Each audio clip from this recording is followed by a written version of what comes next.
ആശംസ പ്രസംഗത്തിനായി ശ്രീമതി കെ ശ്രീലേഖ മാഡത്തെ ക്ഷണിക്കുന്നു.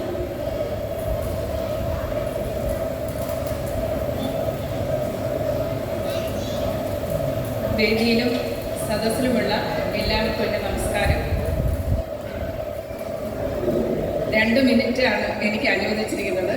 അതുകൊണ്ട് എനിക്ക് നമ്മുടെ മുല്ലശ്ശേരി അച്ഛനെക്കുറിച്ച് ഒരു വാക്ക് ഞാൻ പറഞ്ഞില്ലെങ്കിൽ എനിക്കൊരു വിഷമമായി തീരും. അതുകൊണ്ടാണ് അതൊരു ചെറിയ ഒരു സംഭവമായിട്ട് ബന്ധപ്പെട്ടാണ്. അതിൻ്റെ വെളിച്ചത്തിലാണ് ഞാൻ ഇന്ന് അച്ഛനെ ആദരിക്കാനായിട്ട് ഇവിടെ വന്നത്. ഞാനിവിടെ താമസിക്കുന്നത് സുദീപ കോളേജിൻ്റെ തൊട്ടടുത്താണ്. ഈ സെപ്റ്റംബർ 29-ാം തീയതി, ഈ സെപ്റ്റംബർ അല്ല, കഴിഞ്ഞ സെപ്റ്റംബർ 29-ാം തീയതി ഒരു ഞായറാഴ്ചയായിരുന്നു. അന്ന് ഞാൻ അച്ഛനിപ്പോൾ അത് ഓർക്കുന്നുണ്ടോ എന്ന് എനിക്കറിയില്ല. പള്ളിയിൽ പോയിട്ട് തിരിച്ചു വരുമ്പോൾ ഞങ്ങളുടെ വഴിയിലൊരു പട്ടി മുറിവേറ്റ് കിടപ്പുണ്ട്. അപ്പോൾ ശരിക്കും പറഞ്ഞാൽ എന്താ സംഭവിച്ചതെന്ന് അറിയത്തില്ല. പേപ്പട്ടിയാണോ എന്നറിയില്ല. അടുത്ത വീട്ടുകാരെല്ലാം ഇങ്ങനെ എത്തി നോക്കുന്നുണ്ട്. ഞങ്ങൾ വണ്ടി നിർത്തി. കാരണം അതിനെ കടന്നു പോകണമെങ്കിൽ ആ പട്ടി മാറാതെ ആ റോഡിൽ പോകാൻ പറ്റത്തില്ല. അവിടെ നിർത്തി ഞാൻ വണ്ടിയിൽ നിന്ന് കുറച്ച് വെള്ളം എടുത്ത് അതിന് കൊടുത്തു. അപ്പോൾ പട്ടി ചാടി എൻ്റെ അടുത്തോട്ട് വന്നു. പക്ഷേ അത് എഴുന്നേക്കാൻ മേല. പക്ഷെ പേടിച്ചു പോയി ഞങ്ങൾ. പിന്നെ ഒരുവിധം ആരോ വന്ന് പട്ടിയെ നീക്കിയിട്ട് ഞങ്ങൾ താഴെ വീട്ടിലോട്ട് പോയി. കുറച്ച് കഴിഞ്ഞിട്ട് ഞാൻ വീണ്ടും തിരിച്ചു വന്നു. ഈ പട്ടി എന്ത് ചെയ്തെന്ന് അറിയുന്നില്ല. അങ്ങനെ ഞങ്ങൾ ഉച്ചയ്ക്ക് പട്ടിയെ കണ്ടെങ്കിൽ ഒരു 7 മണി വരെ ഞാൻ ഈ പട്ടിയുടെ അടുത്ത് വന്ന് നിന്നു. ഞാൻ ഒരുപാട് പേരെ വിളിച്ചു ഇതിനെ എന്ന് രക്ഷപ്പെടുത്താൻ. ആരുടെ അടുത്താണ് പറയേണ്ടതെന്ന് എനിക്ക് അറിഞ്ഞുള്ളൂ. പക്ഷെ ആരും എന്നെ സഹായിച്ചില്ല. അങ്ങനെ ഞാൻ എന്നിട്ട് മേളിൽ കയറി വന്ന് നമ്മുടെ ഈ സ്കൂളിലേക്ക് നോക്കി. എനിക്ക് അച്ഛൻ്റെ അടുത്ത് വന്ന് പറയണോ വേണ്ടയോ എന്ന് അറിയില്ല. അങ്ങനെ ഞാൻ നിൽക്കുമ്പോൾ ഒരു 7 മണിയായി. മുറ്റത്ത് കുറച്ച് പേര് നിൽക്കുന്നത് കണ്ടു. നോക്കിയപ്പം ഒന്ന് അച്ഛനാണെന്ന് മനസ്സിലായി. വേറെ കുറേ പേരും ഉണ്ട്. അപ്പം ഞാൻ ഓർത്തു കുട്ടികളുടെ പേരൻസ് ആയിരിക്കും, എന്ത് പറയണം എന്ന് ഓർത്തു. എങ്കിലും ഞാൻ വിഷമിച്ചിട്ട് പതുക്കെ ഞാൻ അച്ഛൻ്റെ അടുത്ത് വന്നു. അച്ഛൻ്റെ അടുത്ത് വന്നപ്പോൾ അച്ഛൻ ചോദിച്ചാൽ എന്താണെന്ന് ചോദിച്ചു. അപ്പം ഞാൻ പറഞ്ഞു, അച്ഛ, നമ്മുടെ വഴിയിലൊരു പട്ടി വണ്ടി ഇടിച്ചാണെന്ന് തോന്നുന്നു അവിടെ കിടക്കുന്നു.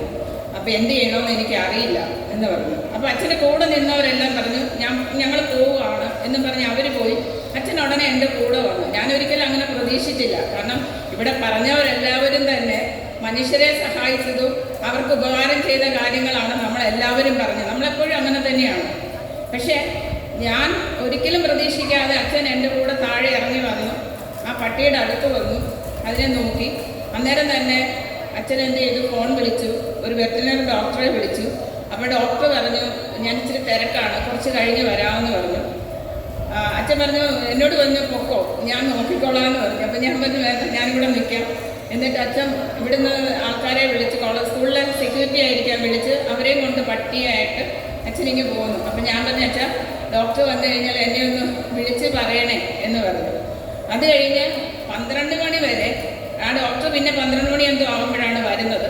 മരുന്ന് ഇഞ്ചക്ഷനൊക്കെ എടുത്തു കഴിഞ്ഞിട്ട് അത് കഴിഞ്ഞ ഉടനെ അച്ഛൻ എന്നെ വിളിച്ചു. എന്നിട്ട് പറഞ്ഞ് പട്ടിയെ ഡോക്ടർ വന്ന് നോക്കി, വേറെ കുഴപ്പമൊന്നുമില്ല, ഇഞ്ചക്ഷൻ എടുത്തു, ഇവിടെ കിടക്കട്ടെ എന്നാണ് പറഞ്ഞ്. ഭക്ഷണം കൊടുത്തു.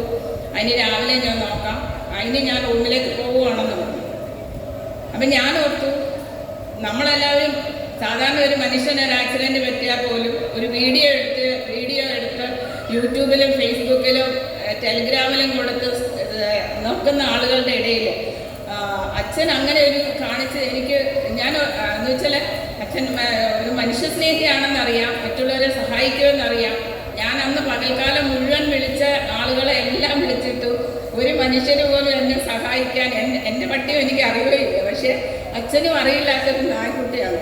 പക്ഷെ അച്ഛൻ ആ കാണിച്ച ഒരു സ്നേഹം, നമ്മൾ പറയും മനുഷ്യരോട് സ്നേഹിക്കുമ്പോഴാണ് നമ്മൾക്ക് സ്നേഹമെന്ന്.